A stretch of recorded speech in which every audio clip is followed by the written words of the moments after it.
Coming up on the FSR Sarc Fighter podcast, April is Sarcoidosis Awareness Month. Yeah, this April in particular is really special for FSR because we are celebrating our 25th anniversary this year.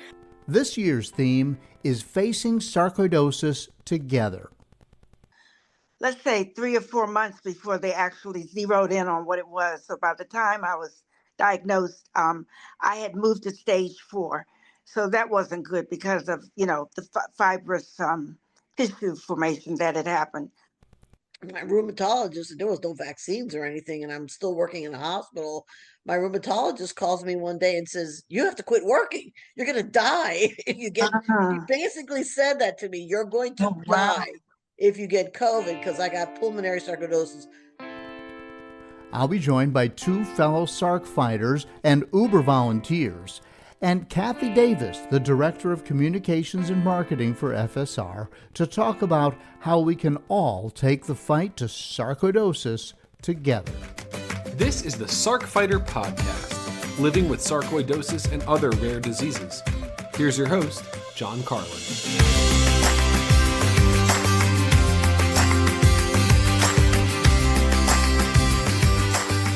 Hello, everyone. This is episode 135 of the FSR Sarc Fighter podcast. I'm your host, John Carlin. The date of this recording, March 31st, 2025. I do this podcast to let you see that there is hope on the horizon, light, if you will, at the end of the sarcoidosis tunnel.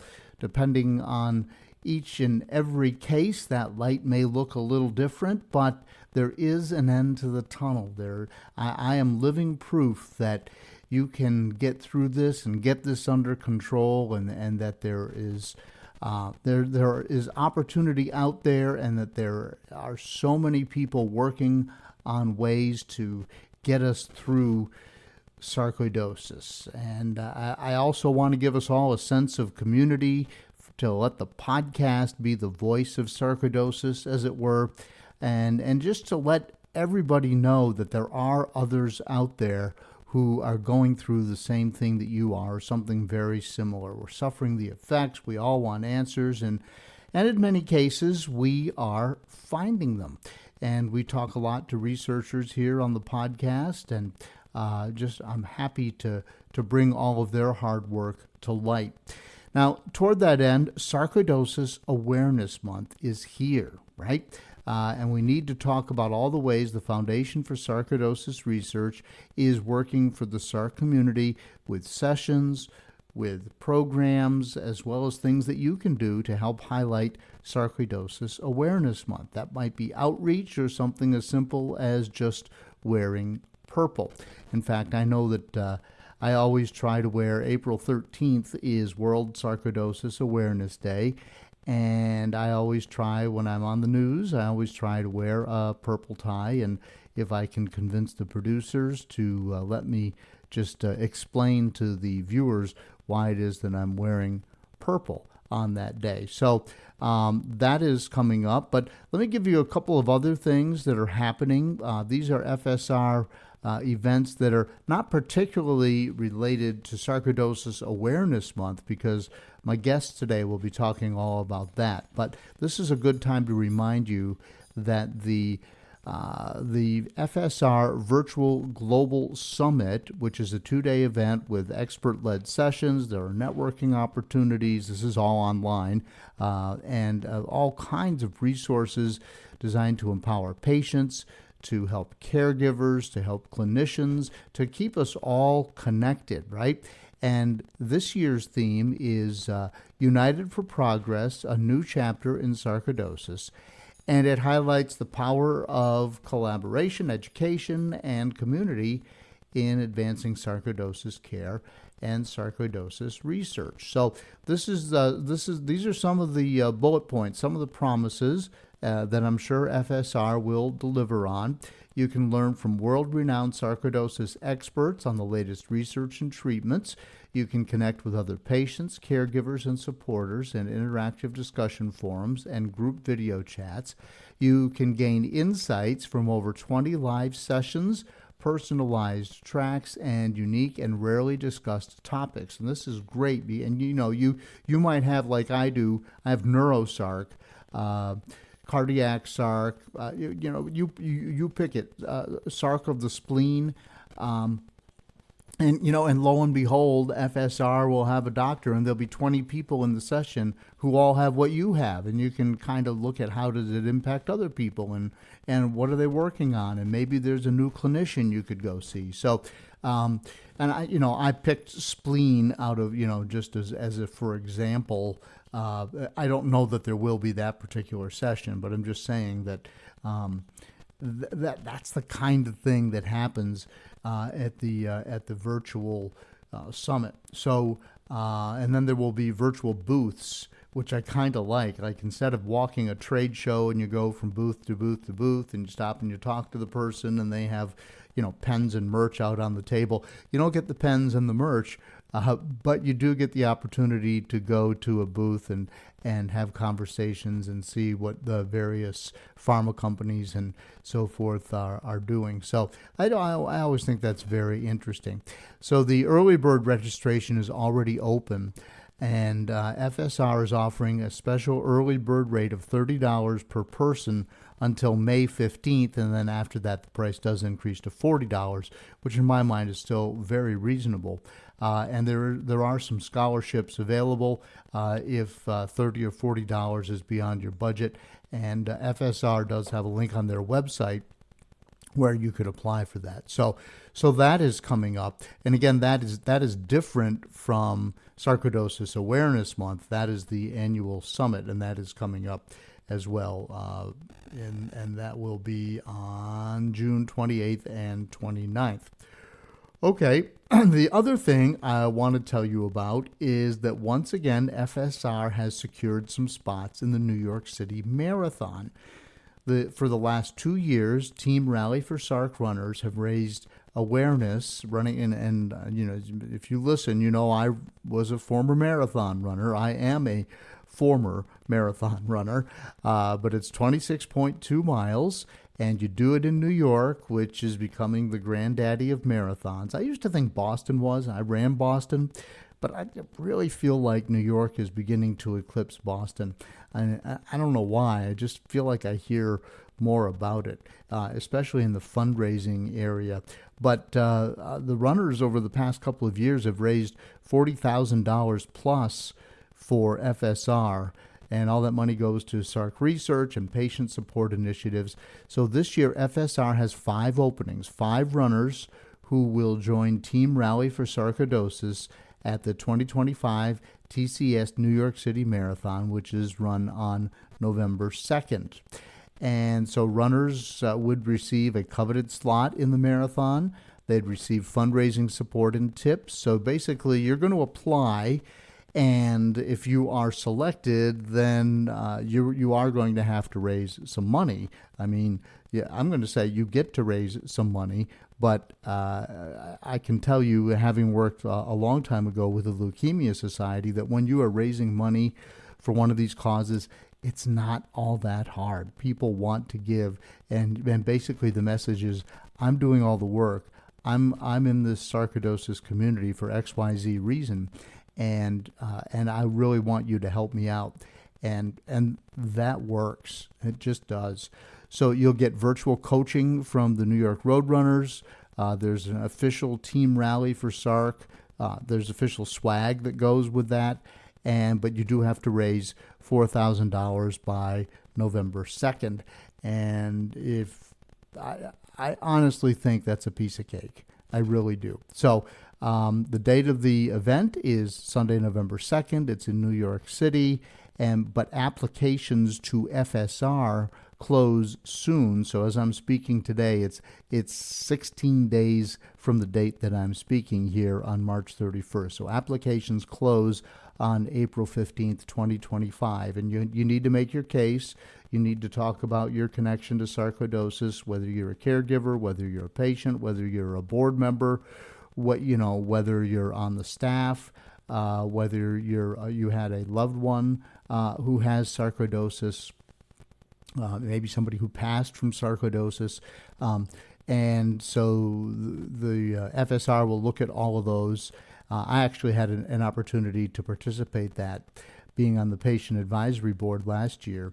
And man, it was really hard because there were some really compelling cases. So all of that is coming up. So just a couple of reminders about things. Sarcoidosis. We've got the summit, which is coming up on June 28th and 29th, and a deadline just a couple of weeks away, really, if you want to apply for one of those coveted slots in the New York City Marathon. Now, I want to get to coming up today. We've got two fellow Sarc fighters who will be joining me here. They're going to be talking about their own situations, because it's always interesting and I think helpful to cathartic, if you will, to hear from other people who have been fighting sarcoidosis or are fighting sarcoidosis. But they're also here to share how they're reaching out to the greater Sarc community with a support group that is the third Thursday of every month. So I want to tell you a little bit more about Susan D'Agostino and Theresa Govan. Theresa is a psychotherapist, and she is on the FSR Patient Advisory Committee. And Theresa was diagnosed with pulmonary sarc way back in 1979, and it has since spread to her eyes. Theresa completed a fulfilling career as a teacher, a school counselor, trainer, school administrator, and she's now in retirement as a part-time psychotherapist. She lives outside Washington, D.C., and she was a co-founder of a sarcoid support group, and she co-led this group for several years. Theresa is a member of the FSR Patient Advisory Committee, and she hopes to be a resource for other sarcoidosis patients, family members, medical staff, researchers, and the FSR for support and educational advancement, looking for a cure for sarcoidosis and improved treatment. Because she has managed the effects of sarcoidosis now for over 40 years, Theresa believes that she can share her experiences with newly diagnosed patients as well as those who are experiencing daily struggles. So that's the bio on Theresa. Now let me tell you about Susan D'Agostino. Susan is a certified mindfulness meditation instructor through the McLean Meditation Institute. Susan is a sarcoidosis warrior and has had a lifelong interest in the mind-body connection, specifically as to how the mind affects the body in prevention of disease and in its recovery from illness. She is a retired registered nurse and has worked in the healthcare setting in various roles now for over 40 years as well. Susan utilizes meditation and mindfulness practices in her own daily life. And as your meditation and mindfulness coach, if you like, she would teach you techniques that will help you in your personal journey to health. Susan joined FSR as a patient advocate in 2020 and a patient navigator in 2021. And in 2021, she hosted the FSR Virtual Wellness, Mindfulness, and Meditation Series, and you can access that through the FSR website, and I will put a link to that in the show notes as well. So those are our guests, along with Cathi Davis, who is the Director of Communication and Marketing for FSR. They're joining me next to talk about Sarcoidosis Awareness Month. I feel like a zombie, just feeding and stumbling.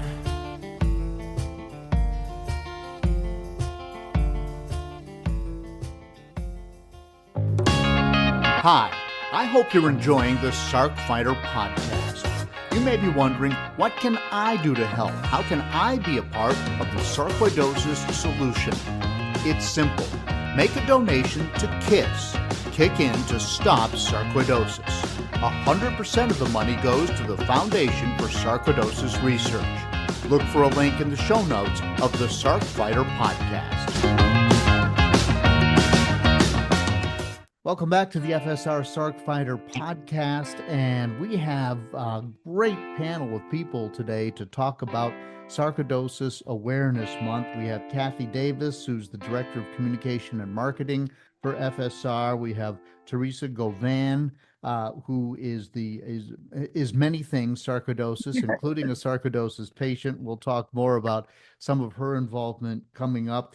And Susan D'Agostino, I think I said that right, Susan. And you are really in tune with mental health and the body's um, ability to sort of use the mind to look at what's going on within your body. Do I have that right? That is correct. And I'm also a sarcoidosis patient too. A patient as well, right? That was a foregone conclusion. I should have said that first. Well, thank you all for joining me here today.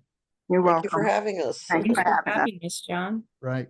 So, Cathi, April is Sarcoidosis Awareness Month, as it always is. And this year, the theme is Facing Sarcoidosis Together. You want to tell us a little bit about why that's the theme and what's going on this month for FSR and what people can do and look forward to? Yeah, absolutely, John. And thanks so much for having us. But yeah, this April in particular is really special for FSR because we are celebrating our 25th anniversary this year. And over these past 25 years, we've worked really hard at making strides in accelerating research and fostering patient empowerment. And none of this would be possible at all without the support of our whole community of all the patients and clinicians and researchers and partners who have helped come together and join forces to drive this progress. So the power of community has been at the heart of everything that we do, and so we really want to emphasize that with this year's Awareness Month, which is why we chose Facing Sarcoidosis Together. As anyone with sarcoidosis knows, it can be a really challenging disease to live with and to find a diagnosis for. And no one should have to face that alone, which is why we really want to highlight the power of community and support in navigating this complex disease throughout this theme of togetherness. Yeah, I think that's so true. I know that sense of community, and I feel that with the podcast, and I feel that especially with the email responses I get from people who listen to the podcast who really like the fact that they can hear what's going on within the sarcoidosis community, hear what other patients are thinking and feeling and so forth. So, and I know that's one of the things that FSR strives to do is to create that sense of community and give people sort of a landing place for that. So I think you chose a good name for the month. So what events do we have planned? What is FSR thinking for the month? Yeah, so we have our usual fundraising campaign, and what's kind of fun this year is for our 25th anniversary. Anybody who donates $25 will receive a bracelet in the mail, like a purple bracelet. We're bringing those back, the yellow bracelets people used to wear. So that's fun. Yeah. We are doing a Ask the Experts event on Inspire again. So we have Dr. Raj Dasgupta, who will be answering questions on Inspire. So anybody can create an account if you're not already on it. It's kind of like Reddit. It's like a social media site where people can ask questions of other people in the Sarc community. So we will be doing that April 21st through the 24th. We do also have a research webinar we are doing. I'm not sure if we have the date on that yet, but I can definitely send information over about that as well. We're also really excited to be doing another exercise webinar this year. We did one in January, and we got such a great response to it. It was all about, physical activity as someone with sarcoidosis. So we have a PT joining us again, and she's going to be doing kind of a follow-up since there were so many questions from the last one. So that is going to be a really, I think, interesting event as well. Super. And so probably this is all the best place. You just covered so much. If somebody's driving in their car and listening to this and trying to remember it all, the point is that there's a lot of great stuff out there. I'll put a link in the show notes, but probably if you just go to the FSR website, that's a good holding place for all that, all those dates and everything you can do, right? Yeah, yeah, absolutely. It'll all be on the website. Yeah. Well, let's go over to Theresa for a second. Theresa, you're wearing your FSR t-shirt. You're looking great this morning. Thank you. So you're a fellow sarcoidosis patient, Yes. and you do a lot with sarcoidosis. Tell us a little bit about your background with the illness, and then a little bit more about the different things that you do to help your fellow patients. Sure, sure, John. I'm one of the, as I call myself, I'm a veteran. I was diagnosed in 1979, Whew. which to me is back in the dark ages of sarcoidosis research or no research, no fundraising, no awareness. Luckily, I was diagnosed at Howard University Hospital. And being a hospital for African American people primarily, they were aware of sarcoidosis and were doing some, good things for that time period. They had some doctors that knew about it. So but it still took about, let's say, 3 or 4 months before they actually zeroed in on what it was. So by the time I was diagnosed, I had moved to stage 4. So that wasn't good because of, the fibrous tissue formation that had happened. It was in my lungs primarily. So back then, a lot of prednisone. We didn't have all of these fancy, as I call them, the fancy medicines. The methotrexate and the Humira and azathioprine. We didn't have all of that. So I was basically a lot of prednisone for years, and it eventually uh, made my bones very weak, especially in my knees. The prednisone did. The prednisone, yeah. So I Yep. had to have my knees replaced about 20 years ago. And for a good while, I was doing well. I was in remission. I wasn't taking prednisone. I had the same doctor for 20 some years. He retired. I started having eye trouble. Now I have uveitis, and I'm having some pulmonary hypertension, and I'm still being evaluated for neurosarc. So now I'm like, in my later years, I'm starting to go through another round of, tests. Um, is it neurosarc? Is it spinal stenosis? We don't know. Hopefully, I'll find out in a few weeks. I now go to Johns Hopkins. I have a team of doctors, which is great. I live in the Washington D.C. area, so I have a team of doctors who all talk to each other. One thing I find when we do the support groups, and Susan can probably speak to this too, a lot of people have doctors over here, over there, that hospital, this, and they're not talking to each other. So there's not an information flow. In terms of my background, over 40 some years, I was in the education and counseling field, so I went through a lot because I had to inform my superiors of this illness. Of course, they had never heard of it. So, I didn't go on disability. I was able to work a career of about 35 years in the education and counseling field before I retired. Now that I'm retired, Quote I'm, unquote. I'm a part-time psychotherapist. I'm one of those people I just can't sit still. And I also thought, having had it for so long, that I can share with others, especially the newly diagnosed and those people who are kind of afraid to question the doctors. We're our best advocates. And I always say that in the groups. But some people, when they go into the doctor's office, they don't have questions written down. They don't know what to ask. I'm not blaming them, but I try to encourage people to don't be afraid, speak up. You have a rare illness, and many doctors are still not being trained in it, even to this day in med school, like they should be. Yeah, That's my thought anyway. Yeah, we need more and more people yeah, to more and more absolutely. doctors to think sarcoidosis when something is off.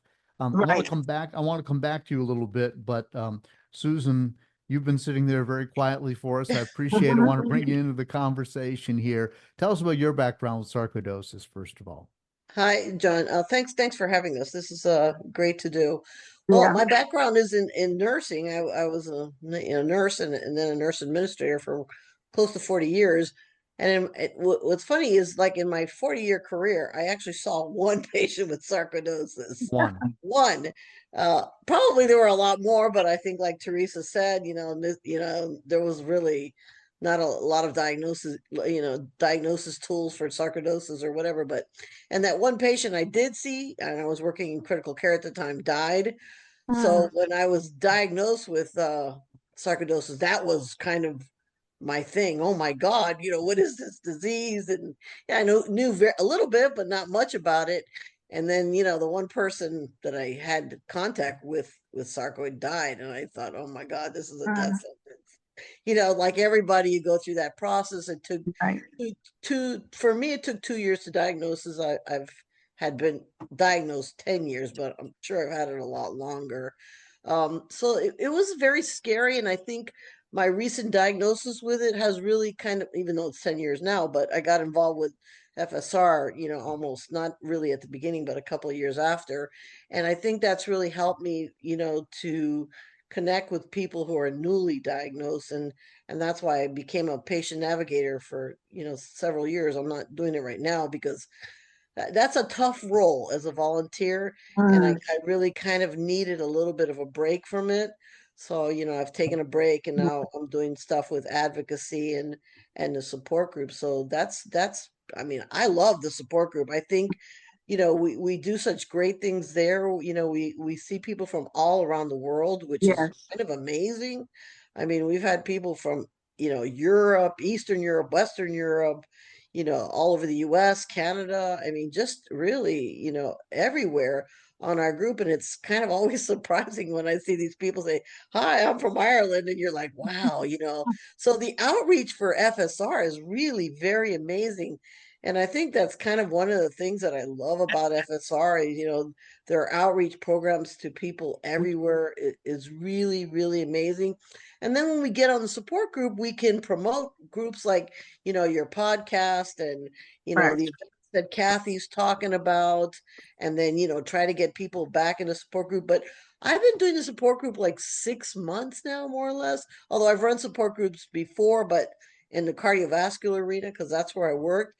And I tell you, and I know I always do a little recap and send it over to Cathi and Mia after the group. I'm always amazed at how many new people are on every month. So it's you get the 3 or 4 regulars, but the Right. majority of the people are new. So for me, that's really amazing because we do this by Zoom. It's not even in person or anything, and that we're still getting that many new people that we can really direct towards FSR, the webpage, to the podcast. Come back next month. Some of them, we direct to the local groups in the alliance because they want more support. So it's really a great thing. And we talk a lot about everything: support, mind body connection, exercise, nutrition. People bring their stories there, and it's really wonderful to connect with people. Well, yeah, let me interrupt there because we're talking about the support group and the value of it. We haven't said what it is and where it is. So if people are saying, wow, I want to be a part of that. Theresa, so you guys are both running the same support group. You're both involved with the same support group. When is it and how do people join? So Well, it's the third Thursday of every month, and FSR sends out links, to everyone that wants to come on board. And I don't know how else they reach out. Maybe yeah, Cathi can answer that. I don't you're know. right. And Yeah. also Hopkins runs theirs every Monday, the first Monday of the month. And same thing, they send out email links. Everything is on FSR. You're absolutely right. Very easy. I'm always referring people, as Susan said, to the support groups because that does give, especially that newly diagnosed person, an opportunity to talk in a safe environment. Because as I said earlier, a lot of times they don't ask the doctors. They don't know what to ask the doctors. Let me say that. Because it's a surprise that they're hearing about the diagnosis. But in the support groups, they are comfortable enough to talk, amongst other people and learn. But we're always redirecting them to FSR because we let them know we're patients just like you. We're not the experts. We're not medical, you know what I'm saying. We Right. have to be careful that we stay by the guidelines of the support group, because we don't want them to think, hey, we're here, we're going to give you all the answers. No, we're going to give you support and encouragement to make you become your best advocate. And most of the time when people do go to FSR, they'll come back and say, hey, you're right, you were right. They gave me a lot of information, or like you said earlier, they showed me that there's a center not too far from where I live, or some people travel. I mean, we do what we have to do to get the help that we need. I should put it like that. But luckily around the country, the Global Alliance is pretty well spread out. It's not great for everybody, but at least I was in a support group the other night, and one lady comes up to DC from Florida because she said she can't find what she needs there. So she comes to Hopkins once a month, and she's happy with that. So, people you do what you have to do, or what Yeah, you need you to do. do. So I the mean, support group it's is go ahead, I'm Susan. sorry. Yeah. I mean, it's interesting what you just said, Teresa, because I live in Florida, and I'm not saying this is the major reason I'm leaving Florida, but hurricanes are probably the major reason. Huh. But the second reason I looked at was, I really feel like I didn't get great care in Florida. I live in Miami, a big city, which was really Mhm. surprising. And I'm now moving to Maryland, so I'll be going to Johns Hopkins. I already set up for the Okay, first well, welcome, appointment. welcome. Yeah, But okay, let I me know think when you that's a come up. yeah, Yeah. that's a big thing we talk about in the support group. People getting, it's very difficult to get care. So Hmm. the great thing about directing them to FSR is, the Global Clinic Alliance, Right. obviously, and then they have a physician directory. And, the major thing Mhm. for FSR is education, because I would say the majority of people in the support groups don't have a clue about the disease. Exactly. And so now they get on the webpage, they learn, they come back to the group, they have questions. And then, I know this year, I know Cathi hasn't talked about it yet, but I'm sure she will. In June is the summit, the Patient Education Summit. So we're already promoting that, Mhm. before it even came out on the FSR webpage, to get people to go to the Right. summit to learn more and hear from the experts. So Mhm. FSR has done, I mean, and I would say, because I've been involved with FSR, I don't know, 7, 8 years now, just within the last 2 or 3 years, amazing work as Mhm. far as outreach, with your podcast. And I know you've been doing that for a while, John, but more with the Global Clinic Alliance, and really the web pages. It's Yeah. phenomenal. Yeah. So we're always Cathi, doing. how important is all of this in terms when you look at FSR's overall mission? You're funding research and you're doing all sorts of different things, but this outreach to patients, how important is that? Yeah, I think that's a huge part of what our mission is providing that patient support. And just to kind of touch on the support group again, it kind of came about as we've had this patient navigator program that Susan and Theresa have talked about for a while, which was great for people who are newly diagnosed to begin that conversation and learn and speak with somebody who's been living with the disease longer.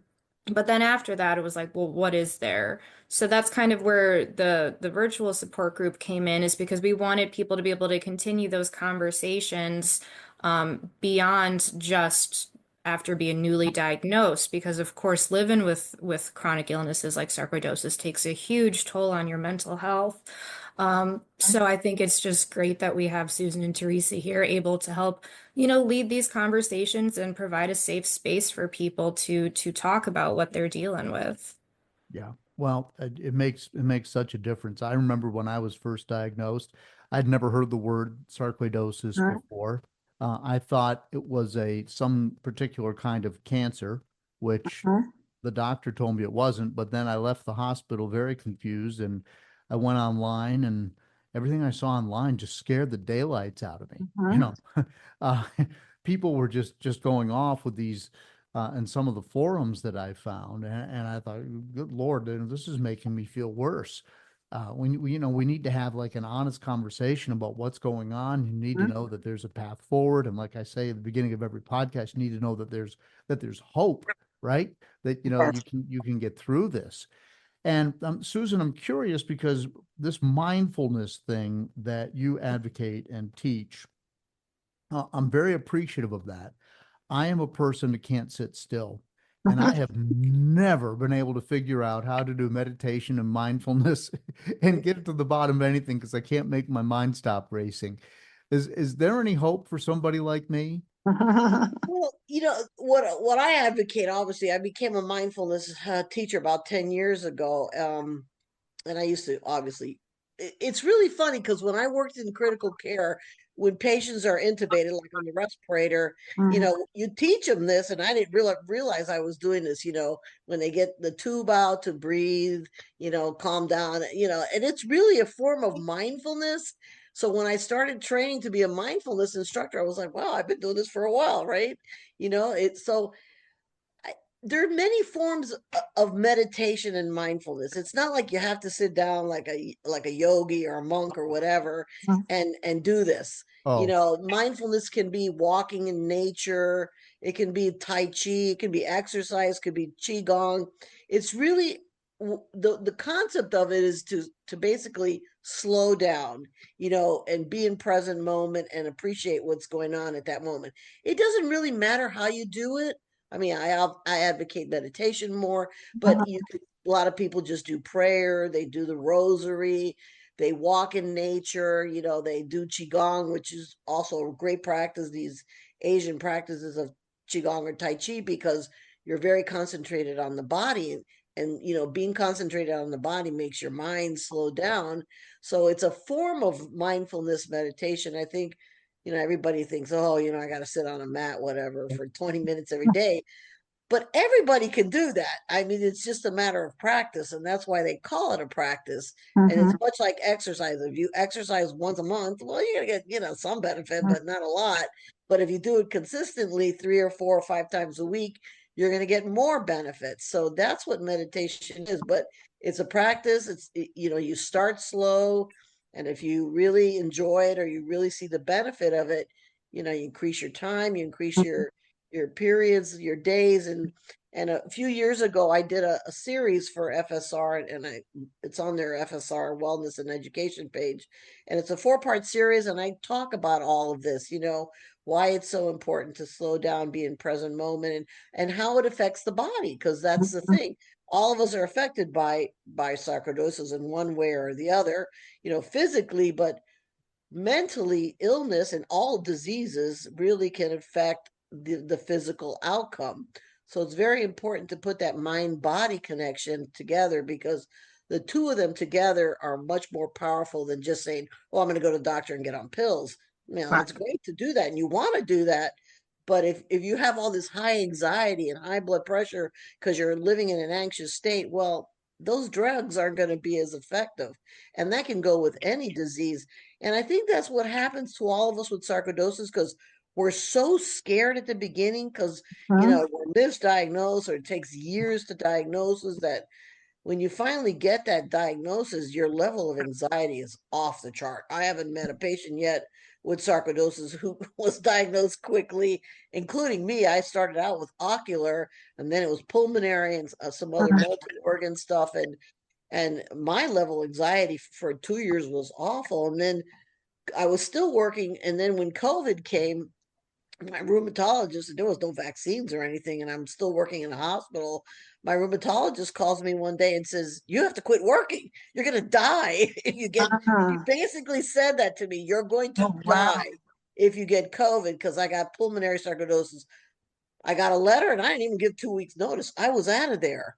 I mean, and that abruptly ended my career when I really didn't plan on retiring at the time. So there's so many stories like mine and Theresa, how careers are ended, or, life are changed, divorces, so many stories. And that is the power of the support group. And then, also the power of the mind-body connection. And I think we do that. We try to do that every month. And, and we realize that once a month is probably not enough. So that's why we talk to a lot of people about the Clinic Alliance, and get on Inspire, or listen to the podcast, the experts. So there's I a highly wide recommend array. listening to the podcast for sure. Uh-huh. Absolutely the best thing somebody can do. Theresa, have you ever tried this mindfulness meditation? I thing? have. I've Yeah. I've been hypnotized. Trust me. You name it, I've done it. I was shaking my head as Susan was talking.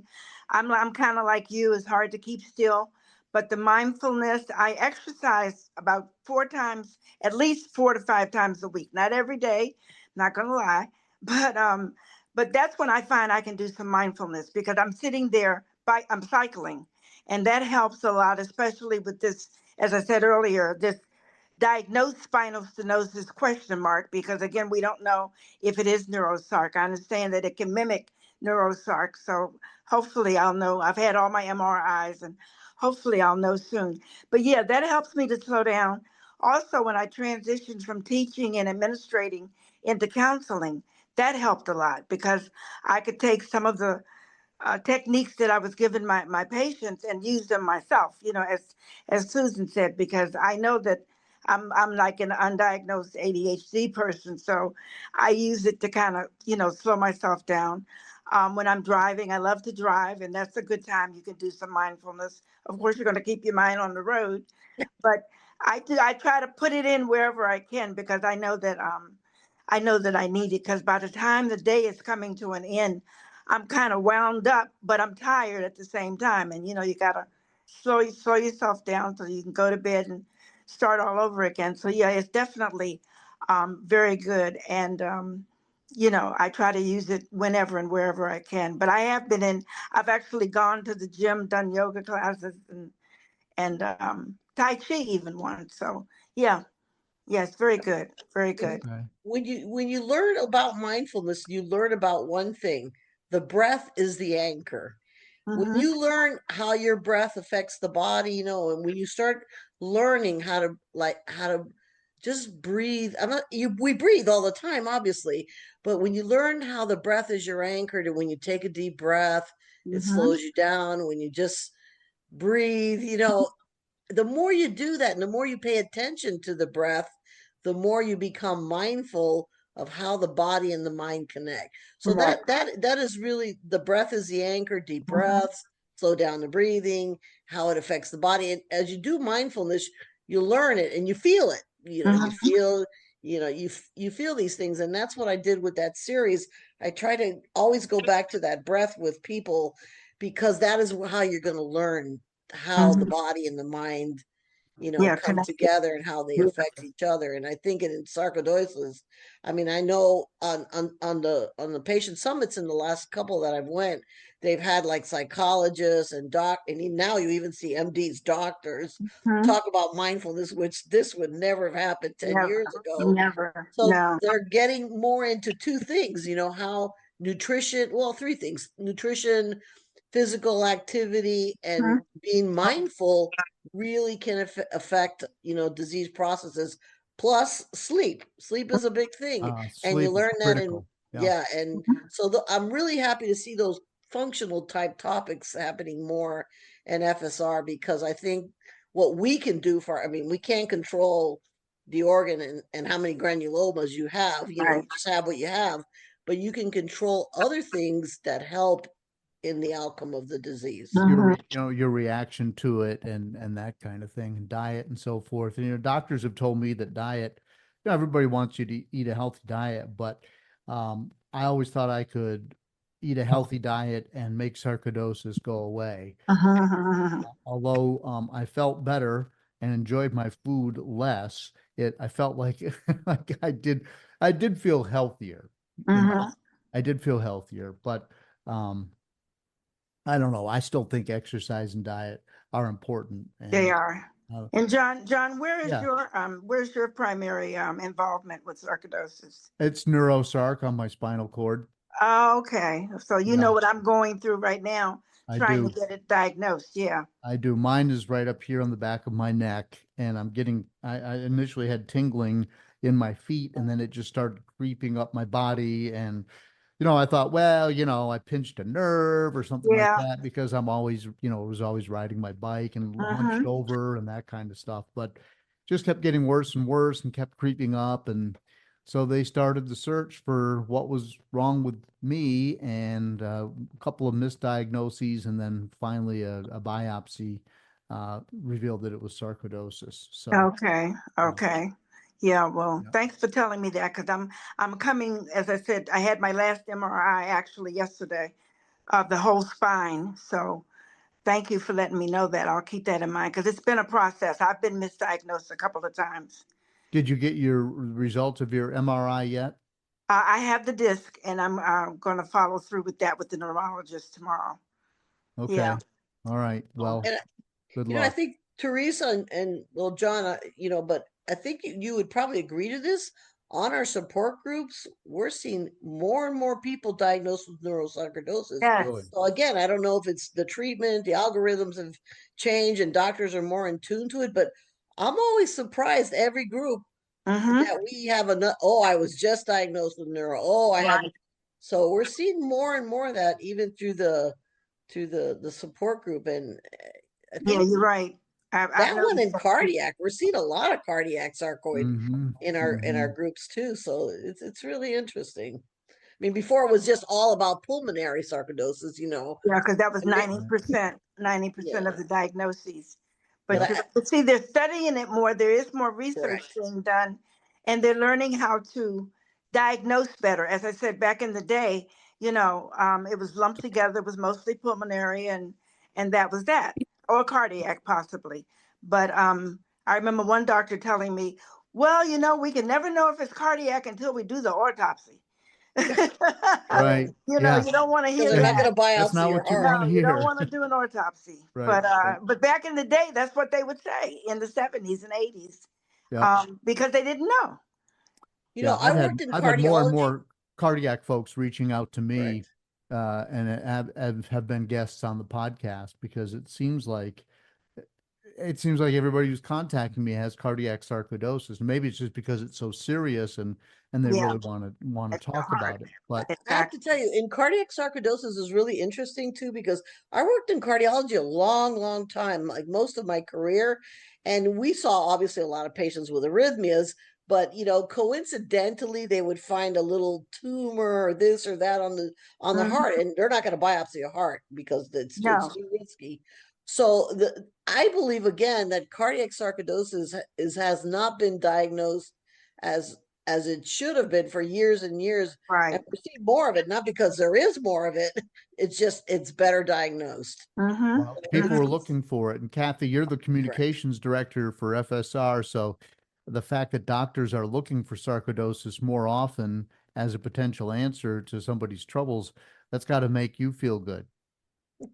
Yeah, it's definitely good to see how sarcoidosis is becoming more recognized, and I think that was a big part of last year's theme was putting the word sarcoidosis out there more because it Mm-hmm. felt like for a long time because it is kind of a hard to pronounce word and a lot of people hadn't heard of it that Mm-hmm. people didn't want to say it and they had no idea what it meant, and now it's just becoming more and more common. We're seeing it in media. I know it's on some Netflix show now, and Mm-hmm. I think Yeah. it's great that there is more awareness towards it. And I do have to, I guess, plug really quickly. We're talking about all these different manifestations with neuro and cardiac, and Susan touched earlier on the patient summit that will be coming up in June, and I know that there's going to be a wide range of topics covered at that. So if that's a really good opportunity, I think, for people to learn about all these different manifestations that are out there. Yeah. Yeah, very important. Yeah. I So, have to so say that I went to the first patient summit like I don't know 4 or 5 years ago. Mm-hmm. I was just like amazed at how much I learned, and the experts there, and every single one has been that way. So, as I know, Teresa and I, as advocates, navigators, I've really promoted the summit because I think you learn so much. And in the end, sarcoidosis is still a disease that a lot of doctors know nothing about. And so you really have to be a strong advocate for yourself. And this is one way of really just being an expert, honestly, if Mm-hmm. you pay attention as a patient and go to the summit. So it's a great tool. great. Well, guys, listen, I appreciate everything that you all do for the sarcoidosis community. Kathy, from your position there at headquarters, as it were, and Theresa and Susan reaching out and having your support group, which is it's the third Thursday of every month, right? Yes, from So, 6 to 7. Yeah. So, Cathi, just quickly, any closing thoughts from FSR's perspective that you would want to put out there as we, of course, this is the 25th anniversary for the foundation, but so there's a lot going on year round. But anything else about Sarcoidosis Awareness Month you would want people to know? Just that, this is a really great time to draw attention to sarcoidosis. I mean, all year long is important, but especially this month, we really see those impressions rise, and it's a great time to, wear purple, the color of sarcoidosis awareness. Maybe challenge yourself to talk to somebody about it, maybe try to attend a support group or tell a friend about it, and really just help get more attention to Sarc, because that's really the key to bring in more advocacy for it, more research. It's all connected, so that's everybody does their part, and it's really the progress through the power of unity. Awesome. Any And last thoughts, guys? Thank you, John, for your podcast. Sure. It's really very educational. Glad to do it. Yes, absolutely. All right. Thank you all for joining me. Thank you for having us. Okay, Have a thanks. great day, everyone. Okay. I feel like a zombie, just feeding and stumbling.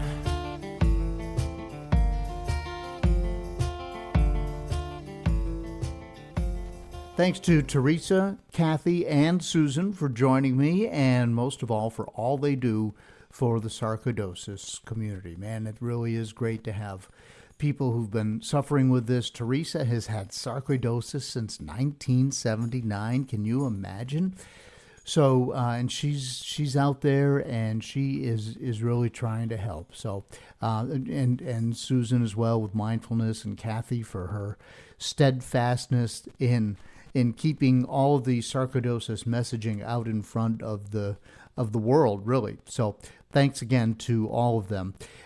There is a lot happening this month, events and opportunities generated by the staff at FSR, and they work on these ideas in collaboration with patients and medical centers, and they're thinking about it all year long, and then it just sort of surfaces in April. It all comes into focus in April. And so you should know that there is a lot going on behind the scenes to make April an effective month in terms of getting the word out. And I hope here on the Sarc Fighter podcast that we're at least a small part of that.